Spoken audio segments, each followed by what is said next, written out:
Oke, teman-teman yang bisa hadir saat ini untuk sharing bareng.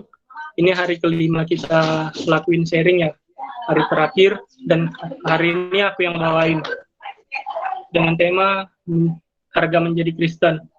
Mari kita belajar bersama, biar kiranya kita boleh mendapat pelajaran hari ini. Untuk itu, sebelumnya suaraku kedengaran dengan jelas enggak teman-teman?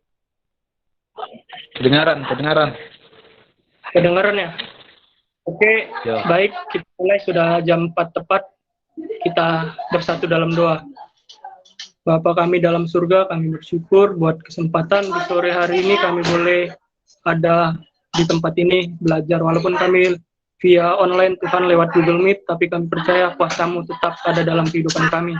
Kami percaya Engkau Allah yang setia, Allah yang besar, yang akan melindungi, menaungi kami Tuhan.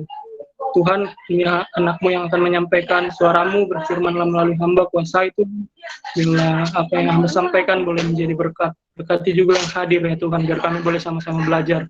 Kami percaya kuasa-Mu dalam kehidupan kami, melawat kami, menyertai kami. Hanya di dalam nama Tuhan Yesus Kristus kami berdoa. Haleluya. Amin. Amin. Ya, saya Amin. akan mulai. Kita kan ini udah hari terakhir ya untuk sharing dengan tema harga menjadi Kristen. Kemarin ada Kak Andri yang bawain, Bang Aril, Bang Franciscus, dan Bang Michael kemarin. Ya, saya mau simpulkan yang mereka sampaikan dulu. Pertama-tama yang 4 hari pertama. Sejenak. Kalau dari Bang Andri, saya ambil kesimpulan harga menjadi Kristen itu harus seperti Yesus, melepas segala sesuatu terus kudus. Kalau dari Bang Aril itu mati, dalam artian kita mati dari keinginan daging kita, keinginan dosa kita. Kalau dari Bang Frans kemarin, dia sampaikan harga menjadi Kristen itu serupa dengan Yesus, terus jangan tunda-tunda pertobatan, jangan menunda pertobatan. Terus kalau dari Bang Michael kemarin itu aku lumayan dapat banyak, karena Bang Michael beri banyak masukan ya. Yang pertama itu kita harus yang namanya keluar dari lingkungan kita dari lingkungan pencempong atau memisahkan diri dari dunia. Yang pertama kalau dari Bang Michael. Yang kedua, benar-benar merangsang penyangkalan diri. Yang kedua, yang ketiga, memberi hidup yang kudus berkenan kepada Allah. Itu yang aku simpulkan dari 4 hari yang pertama ya, dari teman-teman. Sekarang aku bawa tema harga menjadi Kristen ya juga, hari terakhir. Jadi aku ngambil judul kecilnya itu hidup dalam penghayatan sebagai murid Yesus. Sekali lagi, hidup dalam penghayatan sebagai murid Yesus. Oke. Jadi teman-teman, aku awalin dengan pertanyaan untuk merangsang pemikiran teman-teman ini. Pernahkah kita pertanyakan dari mana orang mengetahui kita itu Kristen? Atau apa yang orang lihat agar mereka tahu kita itu Kristen? Apakah kita pakai kalung salib, atribut Kristen, misalnya kaos salib, atau kita lagi megang buku rohani, atau kita lagi megang Alkitab, atau pulang dari gereja rame-rame gerombolan. Kalau hanya karena itu, kita jelas pasti orang tahu kita Kristen. Kalau pakai atribut, pakai pakaian, hal-hal yang berbau rohani lah pokoknya, pasti orang tahu kita itu Kristen. Tapi lewat pertanyaan ini saya bertanya-tanya, atau mau merangsang saya untuk membuka Alkitab, untuk belajar dari murid-murid pada masa gereja mula-mula. Kenapa mereka bisa disebut Kristen? Oke. Coba kita buka Alkitab kita di Kisah Para Rasul 11 ayat 26. Kisah Para Rasul 11 ayat 26. Ini berawal dari pertanyaan yang tadi. Kenapa orang bisa tahu kita ini Kristen? Pertama saya bacakan Kisah Rasul 11 ayat 26. Mereka tinggal bersama-sama dengan jemaat itu 1 tahun lamanya, sambil mengajar banyak orang. Di Antioquia lah murid-murid itu untuk pertama kalinya disebut Kristen. Jadi murid-murid pertama kali itu disebut Kristen di Antioquia.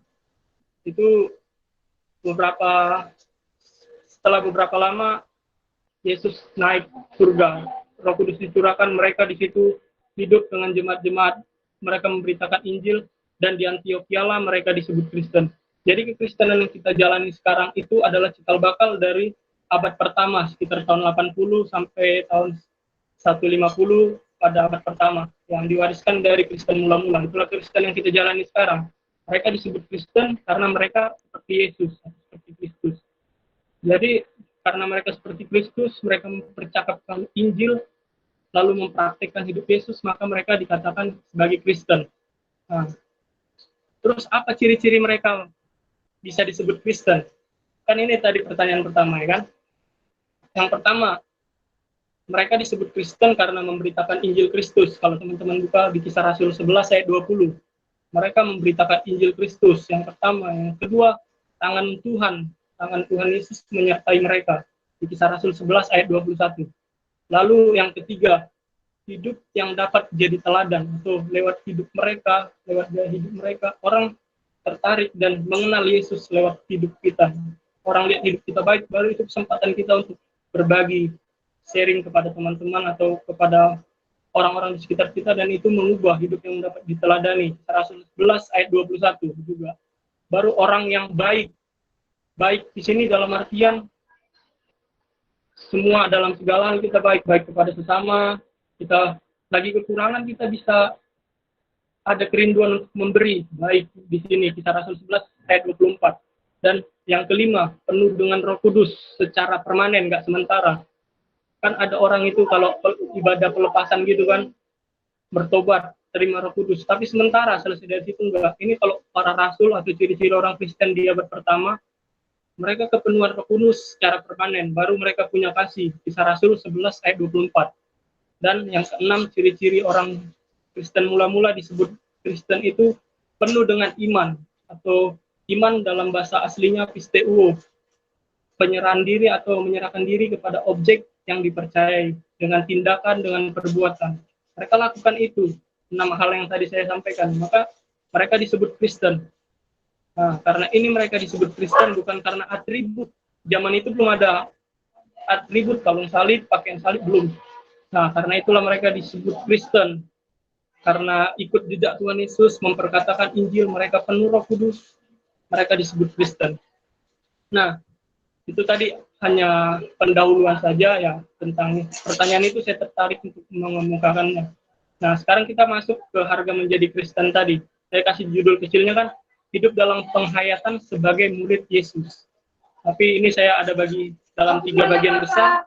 3 bagian besar harga menjadi Kristen. Yang pertama itu memikul salib dan menyangkal diri. Ini nanti saya akan sampaikan. Yang pertama memikul salib dan menyangkal diri. Yang kedua menderita atau hidup dalam penderitaan. Yang kedua, yang ketiga hidup tiada noda. Nah, penasaran pasti kan? Yang 3 ini saya akan paparkan. Kita masuk ke poin yang pertama, memikul salib dan menyangkal diri. Pertama, apa sih salib itu? Kita tahu kalau sekarang salib itu lambang kesucian atau lambang yang dipakai oleh umat Kristiani, lambang yang melambangkan kasih anugerah dari Tuhan Yesus. Tapi kita kan nggak tahu latar belakang salib itu. Jadi saya tertarik untuk mengemukakan salib itu apa. Salib dalam bahasa Yunani disebut stauros atau sklopos. Dalam bahasa Latin disebut plus simplex. Dalam bahasa Arab disebut al-salib. Dipahami sebagai 2 balok yang bersilang membentuk sudut 9 derajat. Sehingga terbagi di dalam 4 arah. Jadi salib berbentuk 90 derajat terbagi atas 4 arah.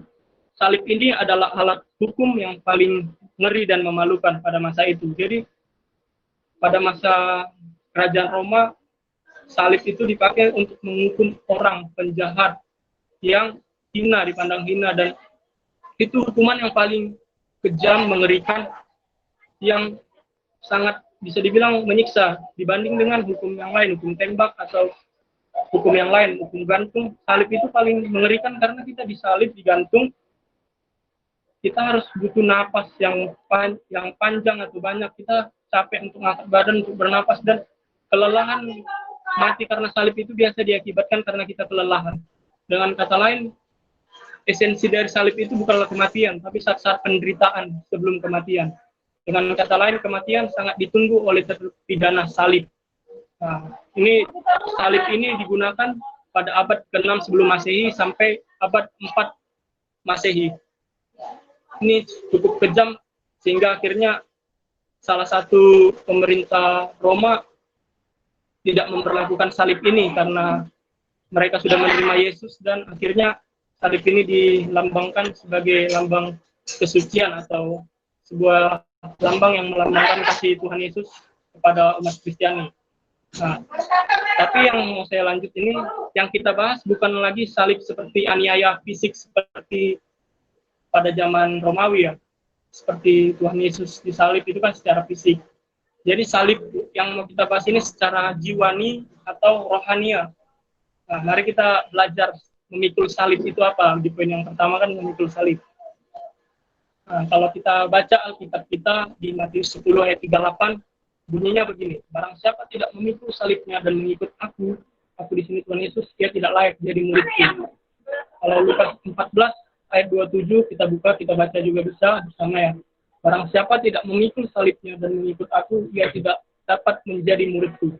Di Lukas 9 ayat 23 katanya kepada mereka semua, setiap orang yang mau mengikut aku, dia harus menyangkal dirinya, memikul salibnya setiap hari dan mengikut aku. Dari 3 perikop ini, 3 ayat ini, kita dapat belajar. Kita dapat menghayati untuk ikut Yesus, menjadi murid Yesus, kita harus memikul salib. Kalau tidak layak bagi Tuhan. Baru mengikut dia harus pikul salib. Nanti saya jelaskan maksud pikul salib ini apa. Baru setiap orang yang mau mengikut aku, Tuhan Yesus maksudnya, dia harus menyangkal diri, memikul salibnya setiap hari dan mengikut aku. Nah, kita akan bahas tadi ada menyangkal diri, memikul salib, baru kita layak mengikut Tuhan menjadi murid. Jadi menyangkal diri di sini berarti penolakan, sebuah penolakan. Karena kita sangkal diri, kita menolak diri kita sendiri atau mengatakan tidak kepada keinginan, nafsu-nafsu, dan lain sebagainya. Kita sangkal diri kita karena semenjak Tuhan Yesus mati bagi kita, kita sudah tidak punya hak, tidak punya kepentingan lagi. Jadi hanya Tuhan Yesus sepenuhnya hidup untuk kita. Jadi kita sangkal apa yang menjadi keinginan kita, keinginan daging, keinginan apapun itu yang bukan menurut kehendak Tuhan, itu kita sangkal. Kita paksa diri kita untuk menolak itu. Lalu kita lepaskan semua keinginan itu, lalu kita ikut Tuhan. Itulah artinya menyangkal diri. Kita tolak kemauan diri kita sendiri yang ingin memuaskan diri kita, bukan kepentingan Tuhan. Kalau bukan kepentingan Tuhan, jangan coba-coba. Bahaya, teman-teman. Oke, yang tadi bagian keduanya sekarang memikul salib. Tadi kan menyangkal diri, sekarang memikul salib. Memikul salib berarti rela berkorban tanpa batas, menanggung segala konsekuensi maksudnya yang akan dihadapi karena iman percaya kita kepada Tuhan Yesus Kristus. Baik itu penolakan berupa cacian, makian, fitnah, atau kita dituduh yang enggak-enggak, dianggap sok baik, sok suci, atau bahkan sampai kita kehilangan nyawa. Begitu yang terjadi di abad mula-mula, bukan teman-teman? Mereka sampai rela untuk kehilangan nyawa. Mengaku Tuhan Yesus sebagai Tuhan. Mereka dihukum gantung, dibakar, ditaruh di kolosium, dimakan oleh singa, dan lain sebagainya. Mereka kehilangan nyawa. Kalau mereka berani mengaku Tuhan Yesus adalah Tuhan, mereka percaya kepada Tuhan, sama dengan kehilangan nyawa. Jadi kalau kita baca di Lukas 9 ayat 23, barang siapa mau menyelamatkan nyawanya akan kehilangan nyawanya, tetapi yang kehilangan nyawa karena Tuhan akan mendapatkannya. Maksudnya mendapatkan nyawanya nanti di surga, rela kehilangan nyawa di bumi, dapat nyawa di surga bersama dengan Tuhan. Jadi bumi ini kan sekolah kehidupan, teman-teman, paling hanya 70 tahun. Setelah itu kita mati kan, nggak tahu neraka atau surga. Ya, itu harus kita tentukan dari sekarang. Kita harus bisa percaya atau kita sudah daftarkan diri kita, tindakan hati sejak sekarang ke surga. Dengan cara kita sangkal diri, ikut Tuhan sepenuhnya, pikul salib setiap hari, agar kita layak masuk ke dalam kerajaan surga. Untuk itu harus berkorban sungguh-sungguh. Saya ngomong begini untuk diri saya juga. Jadi saya nanti akan dengar lagi ini, saya belajar juga. Karena teguran bagi saya, pikul salib tiap hari, sangkal diri, ini menderita berat ini.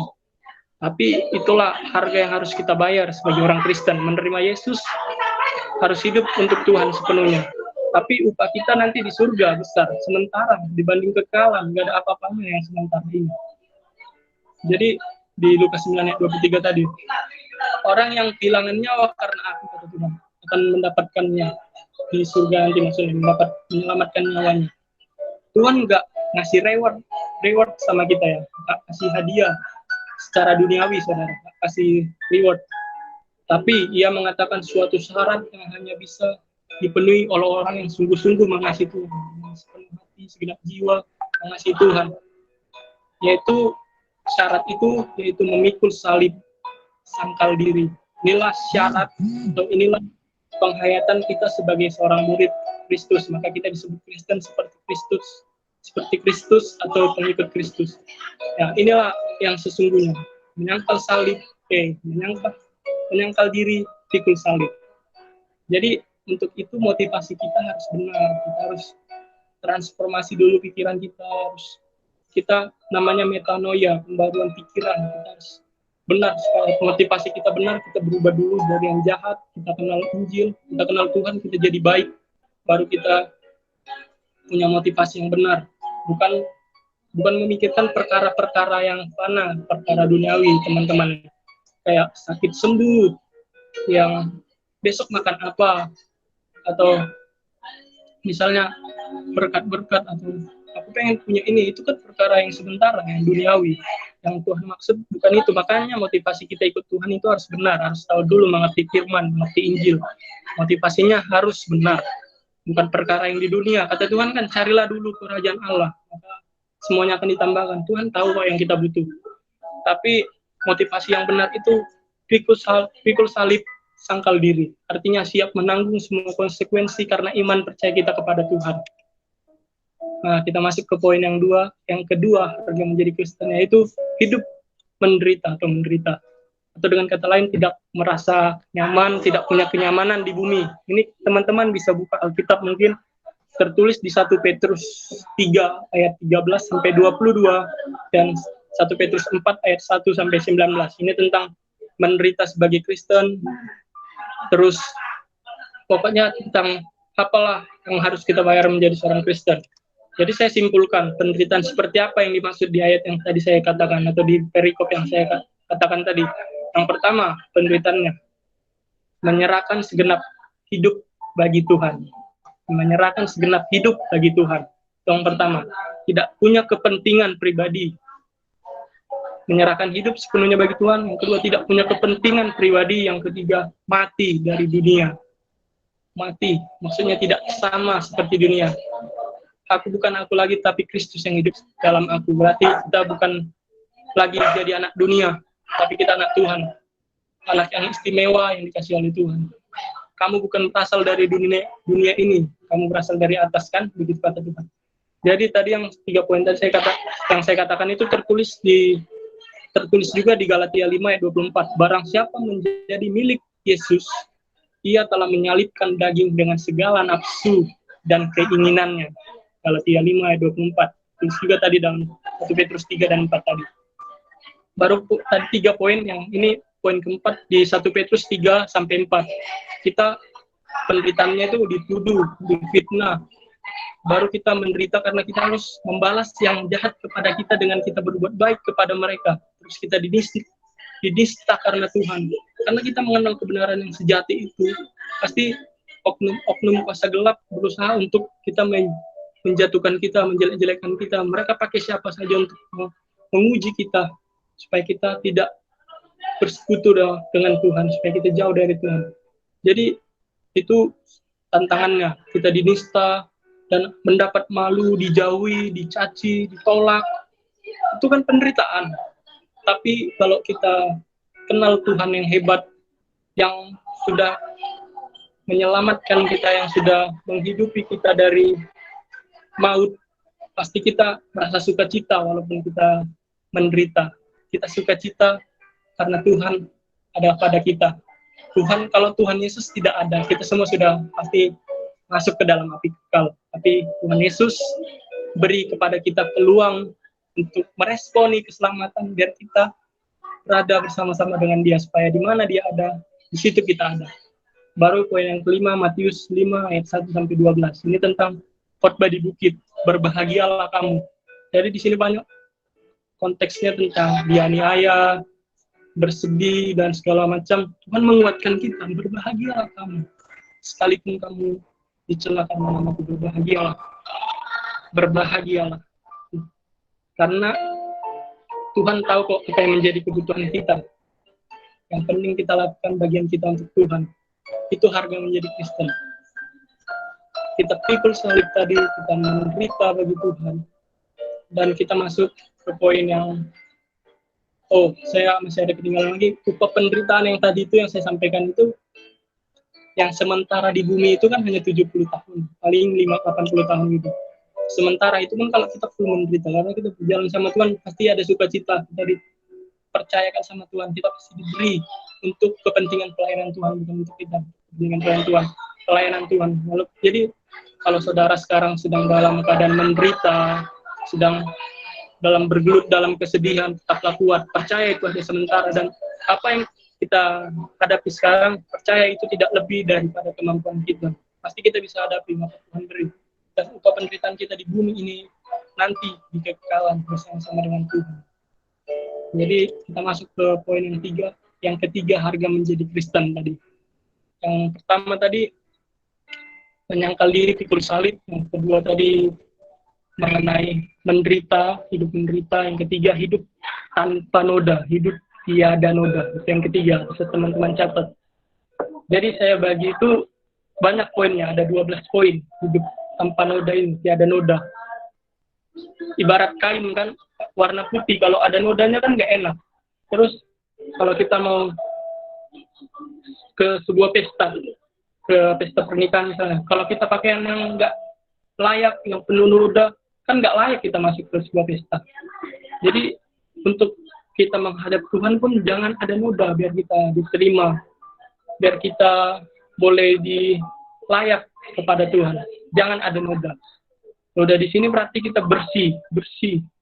Seperti tadi pakaian itu, kalau kita pakaian rapi kan bersih, tidak ada noda, kita layak ke mana-mana. Orang pandang kita bagus. Begitu juga kalau kita tanpa noda, Allah pandang kita pasti bagus. Nah, saya bagi di sini poinnya begini. Tiada noda. 1. Tiada noda maksudnya di sini yang pertama, sempurna seperti Bapa. Di dalam Matius 5 ayat 48. Sempurna seperti Bapa. Karena itu haruslah kamu sempurna sama seperti Bapamu yang di surga adalah sempurna. Dalam artian apa yang kita pikirkan, apa yang kita lakukan, apa yang kita ucapkan sesuai dengan pikiran dan perasaan Allah. Ini sama dengan konsep keselamatan. Dikembalikannya manusia ke rancangan semula. Berarti kita harus sempurna seperti Bapa. Karena kita ini kan imago Dei, segambar dengan Allah, imago Dei. Jadi kita harus sempurna. Dan itulah Tuhan Yesus datang memberikan mati di kayu salib untuk menyelamatkan kita supaya kita bisa sempurna seperti Bapa tadi.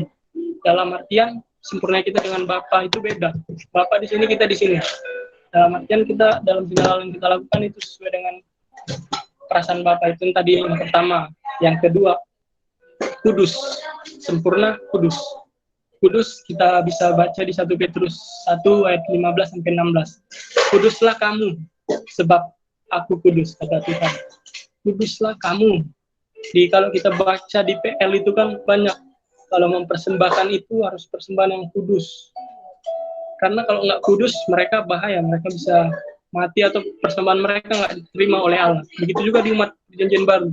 Persembahan hidup kita itu harus kudus. Setiap hari kudus, hidup dalam kekudusan Allah.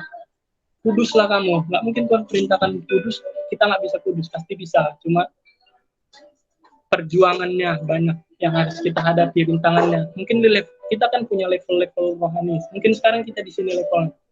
Tapi percaya umur kita misalnya 18 sampai 20 lebih lah umur kita yang ada di sini. Level kita masih di sini. Kita bakalan harus naik terus. Makin lama umur kita, makin bertambah umur kita, level kita makin naik. Hingga nanti di umur 70 kita sampai di titik tidak balik. Atau kita ditemukan Tuhan sempurna, dan kita di situ udah pasti kita tahu kita bakalan masuk surga. Jadi harus meningkat. Mungkin di umur muda banyak godaan. Itu yang harus kita lawan. Matikan keinginan daging. Tolak. Kita belajar sama-sama teman-teman. Belajar firman. Begitu ada sharing gini, kita buka, ada komsel. Kita belajar sama-sama. Sejak muda kita mempersiapkan. Karena kita juga harus memperbesar atau memperluas kerajaan Tuhan. Itu yang kedua. Yang ketiga, serupa dengan Yesus. Yesus, serupa dengan Yesus. Yesus kan adalah role model kita. Kita bisa baca di Filipi pasal 3. Itu dikemukakan oleh Paulus. Serupa dalam Yesus, dalam perbuatan, dalam tindakan. Karena dia role model kita. Anak yang berkenan kepada Bapa itu Yesus, seperti Yesus, harus seperti Yesus. Ya, begitu, serupa dengan Yesus. Itu poin yang ketiga. Poin yang keempat, hidup tak bercacat dan tak bercela.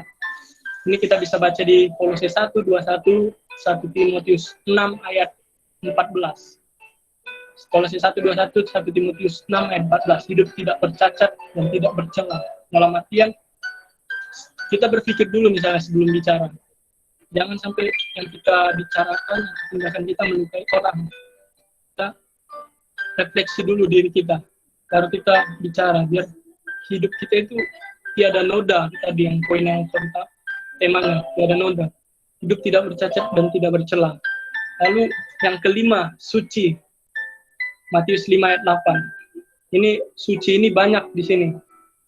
Di Alkitab banyak sekali dapat kata suci. Jadi suci di sini bersih tanpa dosa. Untuk sampai ke tanpa dosa itu kan susah.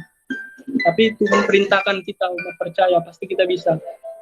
Dengan perjalanan proses yang panjang. Lalu jatuh bangun. Mungkin kita putus asa, Tuhan, aku sudah gak sanggup lagi begini, Tuhan, tolong aku, Tuhan. Aku gak bisa apa-apa, Tuhan, aku gak punya apa-apa. Aduh, jangan seperti itu. Makanya kita butuh komunitas biar bisa saling menguatkan. Dengar khotbah, nanti kita bisa kembali lagi. Jangan kita malas-malasan. Saya ngomong malas-malasan, saya juga suka malas sih. Tapi kita sama-sama belajar. Nah, itu tadi suci. Baru kita yang keenam, berkenan kepada Allah. Roma 14 ayat 8. Gimana hidup kita itu berkenan. Berkenan dalam segala hal. Kita lagi berbuat sesuatu, kita ditemukan, wih, ini anakku melakukan sesuatu yang baik menurut aku, berkenan. Misalnya kita lihat orang di jalan sedang kelaparan, misalnya pengemis, kita lagi pegang uang atau pegang makanan, ini Bu silakan dimakan, atau udah kita kasih makanan, ada uang sih, ini Bu untuk Ibu pakai untuk keperluan Ibu. Nah, Tuhan pandang dari surga, dari langit bumi baru, anak ini anakku yang aku kasih, kepadanya aku berkenan, katanya. Kan luar biasa seperti itu. Terus nanti Tuhan datang ditemukan kita berkenan, gak sia-sia aku mati bagi kamu, bagiku, kan. Ada Tuhan seperti itu, gak sia-sia aku mati bagi kalian, gitu. Karena kita ditemukan berkenan tadi. Terus yang ketujuh, dipimpin oleh Roh. Ini ciri-ciri orang Kristen yang sejati, dipimpin oleh Roh, bukan roh yang secara sementara, tapi yang permanen. Ini bisa dibaca di Galatia 5 ayat 18 dan ayat 25. Dipimpin oleh Roh. Bukan roh atau bukan roh yang sementara, tapi yang permanen. Untuk dapat itu harus panjang perjuangannya. Yang kedelapan, mengenakan kodrat ilahi, 2 Petrus 1 ayat 4. Kodrat ilahi dalam segala hal apapun kita lakukan, kita perbuat, kita kerjakan turut dengan atas pikiran seperasan dengan Allah. Nah, mengenakan kodrat ilahi. Yang 9, menunaikan tugas amanat agung, Matius 28 19-20. Ini untuk semua umat Kristen. Pergilah, jadikan semua bangsa muridku, baptislah mereka. Pokoknya itu perintah amanat agung, itu harus kita jalankan. Menjadikan semua bangsa murid, baptislah mereka dan bawa kepada Tuhan. Nah, itu semua tugas kita umat percaya. Itu harga kita menjadi orang Kristen. Harus bisa kita membawa orang berbalik kepada Tuhan. Domba yang hilang, yang tersesat, kita bawa kembali kepada Tuhan. Nah, itu tugas kita orang percaya. Berbeda dari orang yang kurang percaya, orang yang tidak percaya. Nah, tadi udah sampai di mana? Menggunakan kodrat ilahi, menunaikan tugas amanat agung. Yang ke-10, menjadi berkat dimanapun kita berada.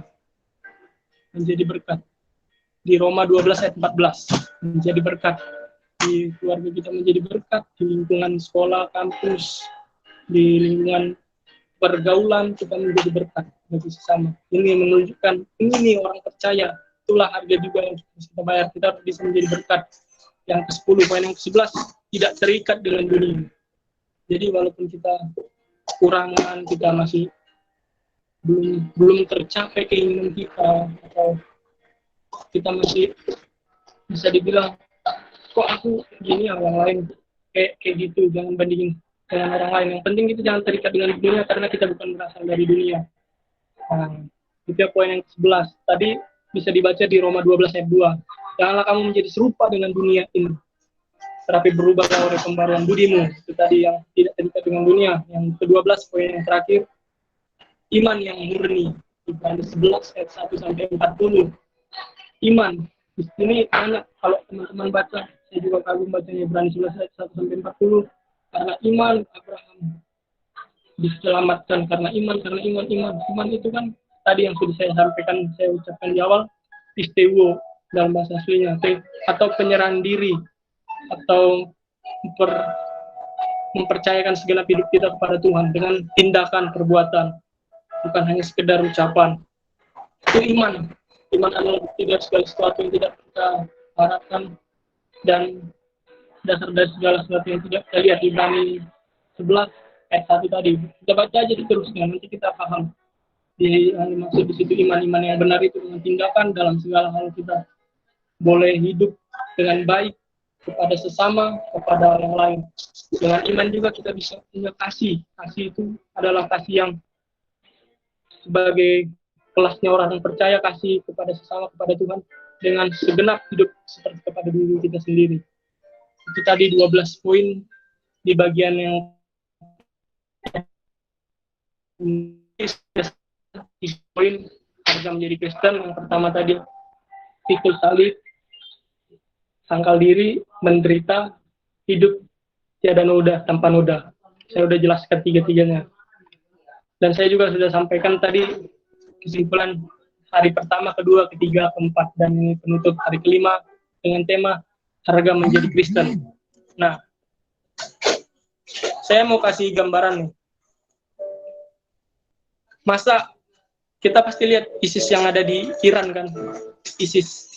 Mereka rela mati, bunuh diri, karena mereka percaya dengan itu mereka mengabdi kepada Tuhan mereka, dan mereka layak masuk dunia yang mereka percaya, dunia yang akan datang. Nah, ISIS aja berani radikal untuk Tuhan. Nah, kita yang ciptaan tangan Tuhan, buat tantangannya yang benar-benar dituntun untuk bisa radikal sama Tuhan. Kita nggak bisa berkorban tanpa batas, mengorbankan nyawa. Yang ISIS bisa, kita yang udah jelas tahu kebenaran, kita bukan berasal dari dunia ini, karena rumah kita di sana, kita nggak berani radikal, nggak berani korban nyawa, kan tanda tanya. Jadi ini sebuah gambaran. Jadi kita harus bisa radikal sama Tuhan, harus bisa penuh sama Tuhan. Jangan setengah-setengah seperti Ananias dan Safira di kitab Kisah Para Rasul ya. Mereka memberi persembahan yang setengah. Ya mereka akhirnya suami istri meninggal karena mereka menyembunyikan setengah lagi. Mereka bilang ini udah penuh, padahal mereka sembunyikan setengah.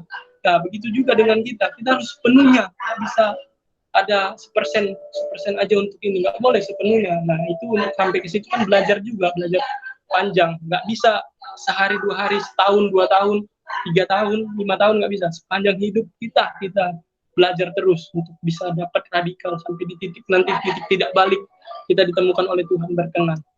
Nah, akhir kata saya kasih kesimpulan ini. Di akhir katanya, beri diri kita digarap oleh Allah, atau dielaborasi, digarap oleh Allah melalui hidup kita sehari-hari, melalui firman, melalui korban, melalui sesama, melalui orang tua, melalui siapapun itu. Beri kita digarap atau dielaborasi oleh Tuhan. Selalu kita ada di dalam hadirat Allah. Selalu ada di dalam hadirat Allah. Maksudnya di sini kita dalam segala hal kita turut dengan yang Dia ingini atau yang Dia kendaki. Selalu berada, minta diri di dalam hadirat Allah. Dengan kita harus tadi hidup menyangkal diri, hidup suci, kudus, dan sebagainya. Baru kita hidup di hadirat Allah dalam kata aslinya coram Deo. Baru kita terus perbarui pikiran kita, transformasi pikiran, baru pikiran metanoia, bersihkan nurani kita, jelajah batin, terus meninggalkan dunia, selesai dengan diri sendiri atau tidak dikuasai oleh diri sendiri, beri diri dipimpin oleh Roh Kudus, Roh Allah yang diutus untuk memimpin kita kepada seluruh kebenaran. Terus kenakan kasih itu luar biasa kalau kita kenakan, karena dengan itu kita dapat berdampak membawa damai menjadi berkat bagi sesama. Terus rendahkan diri di hadapan Tuhan. Tuhan, aku nggak punya apa-apa, walaupun aku punya gelar, aku di sekolah terpandang, aku di dunia dipandang, tapi aku di hadapan-Mu bukanlah apa-apa Tuhan, karena aku melakukan semua yang tadi di bumi ini hanya untuk kepentingan-Mu. Rendahkan diri biar kita bisa terus digarap oleh Tuhan. Harus ada relationship sama Tuhan. Gak mungkin kita nggak ada hubungan atau relationship sama Tuhan yang adalah guru kita kan. Ibarat kita di kampus, kita belajar, atau di sekolah belajar. Tanpa hubungan sama guru kan kita nggak bisa. Ngapain kita datang duduk pulang gitu? Kan enggak kan? Harus ada hubungan. Begitu juga kita sama Tuhan. Harus ada relationship sama Tuhan. Terus berkarya bagi Tuhan, terus berjuang bagi Tuhan teman-teman. Akhir kata saya mau yang paling terakhir, pesan penutup di Roma 12. Itu kalau teman-teman mau baca Roma 12 semua nggak apa-apa. Saya mau kasih ayat 9 saja. Hendaklah kasih itu jangan pura-pura, jauhilah yang jahat dan lakukanlah yang baik. Hendaklah kasih jangan pura-pura, jangan ada kepura-puraan. Tetapi jauhilah yang jahat, lakukanlah yang baik. Jauh yang jahat. Nah, di situ di ayat 17 juga ada dikatakan janganlah membalas kejahatan dengan kejahatan, tetapi lakukanlah apa yang baik bagi semua orang.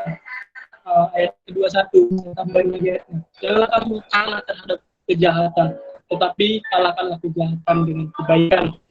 Mari kita mempersiapkan diri yang berkenan di hadapan Tuhan. Kita lawan kejahatan, kita pikul salib kita. Inilah harga yang menjadi orang Kristen tadi. Pikul salib, sangkal diri, kita menderita dalam Tuhan, walaupun kita menderita upah kita besar di surga. Terus kita hidup tiada noda, ada 12 poin tadi. Oke, terima kasih, itu dari saya. Mungkin saya akan baca komen-komen, atau jika ada teman-teman yang mau kasih pendapat, masukan, saran, atau pertanyaan, boleh buka mikrofon. Saya terima dengan hati yang terbuka, hati yang tulus. Oke teman-teman, saya buka chat apanya dulu. Bang Romi, mantap, thank you Bang. Bang Frans, izin live pada kelas. Andri, Bang Andri ini Frans lagi ada kelas. Roksana, amin. Oke, Tri, aplikasi sederhananya adalah kita untuk datang kepada Tuhan, dalam mengangkat diri. Oke, thank you. Salib ada darah yang vertikal dan horizontal, aspek rohani. Dia harus makin besar, tapi aku harus makin kecil. Thank you ya, udah dikasih tambahan 5 menit menuju jam 16.30 Gap. Ya Bang, kita nggak sampai, memang waktunya agak ditambahin karena kan jam 5 kita kelas nanti. Harus martir, amin kata Tri. Jennifer, aku izin sebentar ya. Oke, nggak ada pertanyaan ya. Mungkin teman-teman bisa buka radionya, atau bisa dikasih kesempatan ngetik. Kita nanti sampai lewat 45 aja ya di sini, 16.45. Teman-teman dengar suara aku nggak jelas? Bisa satu orang buka mikrofonnya untuk kasih. Amin. Itu. Halo. Oke, bisa semua jelas kan terdengar teman-teman?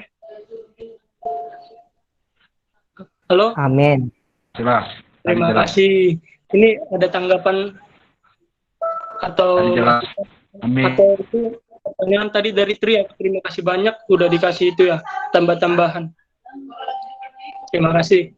Dan teman-teman yang hadir ini, kalian adalah orang-orang yang hebat, orang yang luar biasa, kan di tengah orang lain bukan segala hal yang nggak semua lah, tapi ada yang tidak bermanfaat yang harusnya bisa kita ajak di sini, tapi mereka nggak mau ya. Kita adalah orang-orang istimewa yang ada di sini. Mungkin yang lain lagi sibuk belajar ya, nggak apa-apa. Itu karena mereka punya kesibukan ya. Kita di sini ada punya waktu, kita belajar bersama, kita sama-sama belajar, bukan hanya 1-2 orang yang belajar, semua kita belajar. Kita rendahkan diri sama Tuhan karena semua di hadapan Tuhan sama. Tinggal respon kita ke Tuhan gimana. Begitu teman-teman. Oke, saya menunggu sarannya atau tanggapan dari teman-teman. Pasti Gea, makasih buat firman-Nya Kak. Saya sangat diberkati, kiranya semakin diurapi Tuhan lebih lagi. God bless you, tetap semangat, tetaplah pisteu. Terima kasih. Ya, puji Tuhan kalau diberkati, saya juga pasti nanti mendengar ini juga akan diberkati karena saya juga belajar, sama-sama belajar lah kita. Terima kasih banyak juga buat pasti yang udah hadir di sini. Nanti ke depannya mungkin bisa ikut-ikut lagi. Ada tanggapan yang lain mungkin saya beri kesempatan karena masih ada waktu beberapa menit buat Bang Romi. Ada tambahan Bang yang bisa disampaikan Bang? Bang Romi, bentar lagi mau wisuda Bang senior di sini ya. Jelas, Gap. Jelas. Oke, baik Bang Romi, terima kasih. Mungkin Kak Andri, sepatah dua kata Kak Andri, aku kasih kesempatan. Ya, terima kasih. Jadi tadi saya nangkapnya itu, intinya itu kita harus menyangkal diri. Dan tiada noda itu kan intinya kita harus hidup kudus. Jadi ya, mulai sekarang kita harus menjaga kekudusan kita. Mulai dari perkataan, pikiran, dan perbuatan kita. Supaya kita bisa hidup tiada noda atau hidup kudus itu bisa ada dalam hidup kita. Amin. Itu yang bisa saya kasih. Oke, Kak. Oke, mungkin kalau udah nggak ada kritikan lagi, atau nanti ada pertanyaan yang mau teman-teman sampaikan bisa lewat chat WA, lewat saya langsung. Karena nanti kami beberapa orang di sini kan banyak anak STT mau ada kelas jam 5 ya. Sama Pak Eras karakter building, mungkin kita bisa tutup sekarang di dalam doa. Oke, teman-teman, mari kita satu dalam doa. Oke. Bapa kami yang di surga, betapa kami bersyukur Bapa buat kesempatan yang mahal kami boleh lewati sepanjang minggu ini. Ada beberapa di antara kami yang mengikutinya sepanjang minggu, biarlah kiranya diberkati. Walau ada juga yang tidak ikut sepanjang minggu ini, tapi kami percaya karena mereka punya kesibukan. Walaupun begitu, biarlah apa yang mereka dapat di tempat ini juga Engkau ya, yang memberkati mereka supaya menjadi pengetahuan bagi mereka.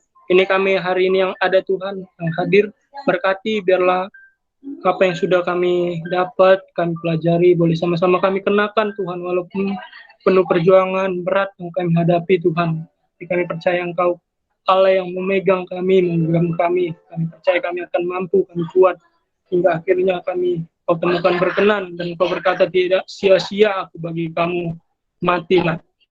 Kami rindu, Kau berkata, inilah anakku yang kukasihi, kepadanya aku berkenan. Kami rindu itu ya Tuhan. Terus pelihara kami, hidup kami, keluarga kami mungkin yang sedang ada dalam masalah, setiap kami yang ada yang sedang dalam sakit penyakit, kami percaya Tuhan melawat menjamah kami Tuhan. Terima kasih buat terus Engkau tambah-tambahkan firman kebenaran-Mu kepada kami, biar kami boleh mengerti kehendak-Mu dalam hidup kami. Ajar kami merendahkan diri di hadapan-Mu ya Tuhan, karena kami bukan apa-apa, kami telanjang di hadapan-Mu. Ini kami anak-anak-Mu Tuhan Yesus.